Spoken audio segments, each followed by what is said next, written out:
What is happening, my people, and welcome back to the channel.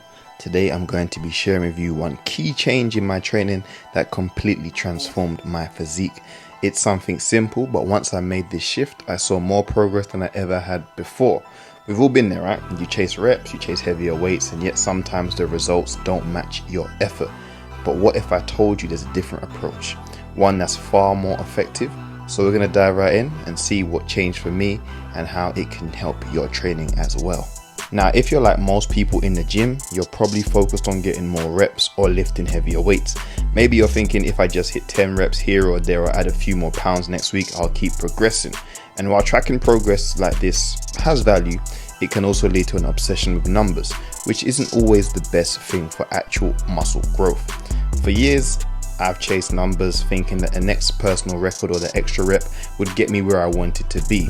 But here's the truth, and I realized that it's not about how much weight you lift or the number of reps that you do.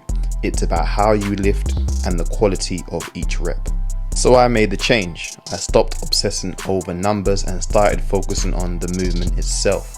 I realized that I need to focus on engaging the right muscles in every exercise, particularly on both the concentric and eccentric phases, the lifting and the lowering parts of the movement, rather than thinking, 10 reps or, this number that I need to reach.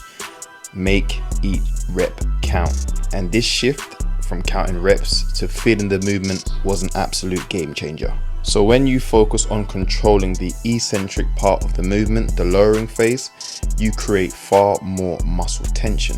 And that's key because muscle tension is what leads to the growth. So instead of dropping the weight quickly or just pushing through the set or allowing your body to fling down, we want to control the form, paying more attention to your form, how the muscles feel while you're doing the exercise, and how to execute each part of the exercise effectively to get the results. And then you want to make sure that you're making each rep count. Focus on the feeling, your muscles working. It's a different experience altogether once you start doing this. So the eccentric part of a movement is where I saw the biggest change. So let's take a push-up for example. When you lower yourself slowly, controlling every inch, you're placing a significant load on your muscles. And this is where a lot of the muscle breakdown happens. When I started focusing on this, rather than just pushing up and dropping myself back down, I saw improvements in strength and muscle definition. And this concept applies to any movement. It can be squats, it can be pull-ups, it can be rows, curls, you name it. Control the descent. That is the easiest part where you can cheat on. Now, it might sound like a small thing to do, but just by taking that extra 2-3 seconds on the way down, you'll feel a huge difference in muscle activation. You're forced to engage the muscle fully, you're forced to stay focused, and that leads to better results over time. Now, I'm not saying you have to do, a 5 count on every rep, but aim to control each movement. Feel it, that connection with the muscle changes everything. Just be a little more conscious of how you're controlling your body during the exercise. Now let's talk about the concentric phase of the movement, the lifting or pushing part. Now again, people can rush this part as well. It can be harder in a sense, but here's what I learned. If you control the concentric phase too and don't rely on momentum, you will get even better muscle engagement. You have to think of it this, rather than just throwing the weight up, focus on powering through the targeted muscle. If you're doing a bicep curl, really think about squeezing the bicep to lift the weight instead of swinging the arm. When you consciously activate the muscle, you make it work harder. And trust me, that's where the real gains come in. It's about mastering control over the weight, not letting the weight control you. Now, don't get me wrong, counting reps has its place. It's a great way to track progression, and that's very important, but it shouldn't be the main goal.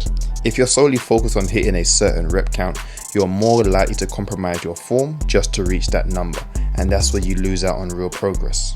Instead, you want to think of reps as a guideline. They're there to help me track where I am, but I'm no longer chasing a specific number. If I'm aiming for 10 reps but I feel like my form is slipping after 7 or 8, you can stop. I'd rather do 8 controlled effective reps rather than 10 rush ones that don't engage the muscles properly. Progress will come naturally as you continue to train with quality reps. Hitting a high number of reps or adding weight will come, but it should be the result of stronger, more controlled movements, not the primary target. Now, what all this comes down to is developing a strong mind-muscle connection. When you stop counting reps and start focusing on the quality of each movement, you'll start to feel that connection more. You'll feel the muscles working, you'll understand the tension they're under, and you know where you're pushing them to the max. This awareness alone can improve your training significantly. Now, if you haven't practiced the mind and muscle connection before, give it a try.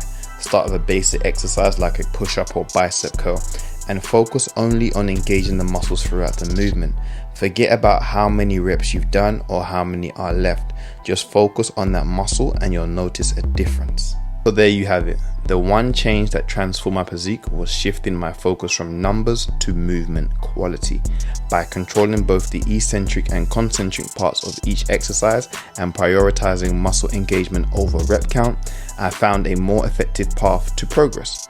Counting reps is still useful, of course, but it's not the main goal. Quality over quantity. That's the mindset I want you to take into your training. Even till this day, I still track the amount of reps and sets that I do. However, when my form starts to break down, that's when the set comes to an end. Now, of course, you can try and work until failure, and there is such thing as partial reps or partial lengthened reps, which are very useful. However, if your form is absolute trash and you're just aiming to get 12 reps in so you can feel better about yourself, you're not doing any justice. So I hope this insight helps you get closer to your own fitness goals. If you enjoyed this video, don't forget to hit the like button and subscribe for more fitness tips and advice. Remember, it's all about the journey and not just the numbers. Keep training smart, and I'll see you in the next video. I'm out. Peace.